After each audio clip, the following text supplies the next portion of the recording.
itu lebih ke tantangan, karena budaya di sini itu beda dari negara yang lain. Misalnya etos kerjanya,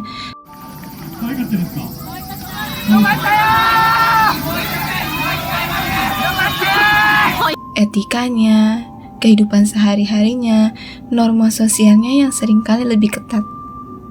Jadi nggak mudah buat orang luar kayak kita itu langsung bisa beradaptasi di Jepang.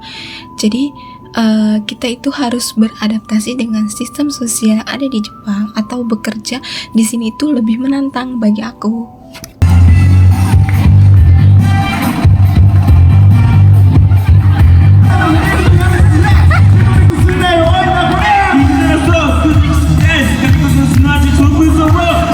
Kalau misalkan buat kehidupan sehari-hari nggak begitu kaget, karena aku udah pernah di training di LPK.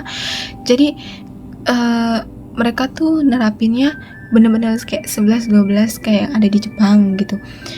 Jadi ya begitu datang ke sini nggak begitu kaget. Cuman kagetnya karena kan di Indonesia kadang suka ada beberapa tong sampah yang ada di jalan kan. Kalau di sini nggak ada sama sekali. Jadi kayak ya udah, kalian mampir ke Jidohang Baiki atau mesin penjual otomatis kayak gitu kan. Nah, di situ tuh jarang ada yang naruh tong sampah, cuma di beberapa titik doang yang ada. Nggak semua Jidohang Baiki itu ada tong sampahnya. Jadi aku udah sering banget aku ke Jidohang Baiki, pulang-pulang aku bawa sampah. Ya, karena emang gak ada sampah, dan kita juga nggak boleh buang di sembarang tempat. Kayak nggak boleh buang sampah sembarangan, nanti bisa kena denda. Terus kalau buat budaya kerjanya, emang orang Jepang itu jujur, mereka kerjanya cepat-cepat, disiplin, tepat waktu, sama pekerja keras semua. Itu sih tantangan terberatnya ada di dunia pekerjaannya. Kalau buat kehidupan sehari-hari, ya insya Allah bisa menyesuaikan. Tapi kalau misalkan buat di pekerjaan, ya butuh beberapa waktu untuk bisa menyesuaikan kayak orang Jepang. Kayak gitu sih. Mana otornya bang? Mana otornya bang?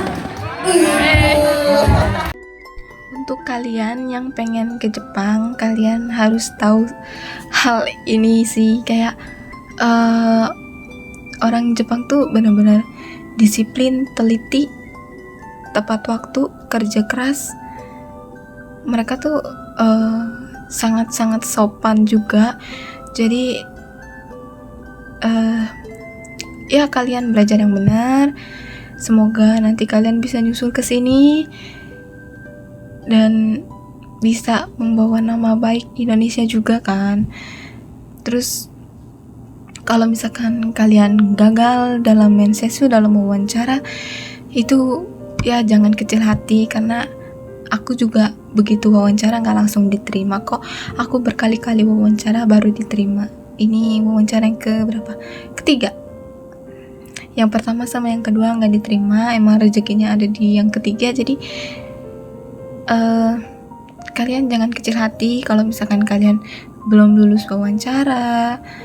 Ya berarti kalian harus belajar lagi yang benar. Semangat guys, gambate. Jepang menunggu kalian.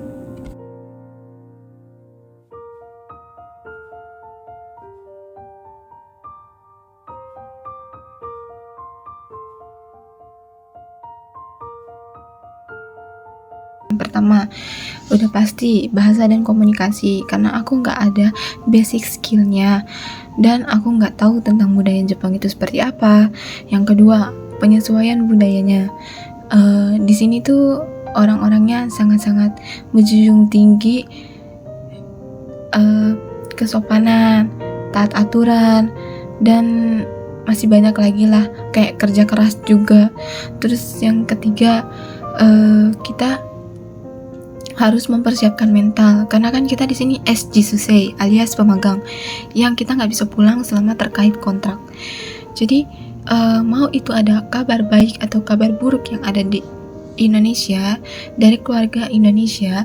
Jadi kita ya cuma bisa di sini, kita nggak bisa pulang sama sekali. Karena pada akhirnya bukan seberapa jauh kita pergi, tetapi seberapa keras kita berjuang untuk sampai di sana. Mimpi-mimpi kita yang lama terpendam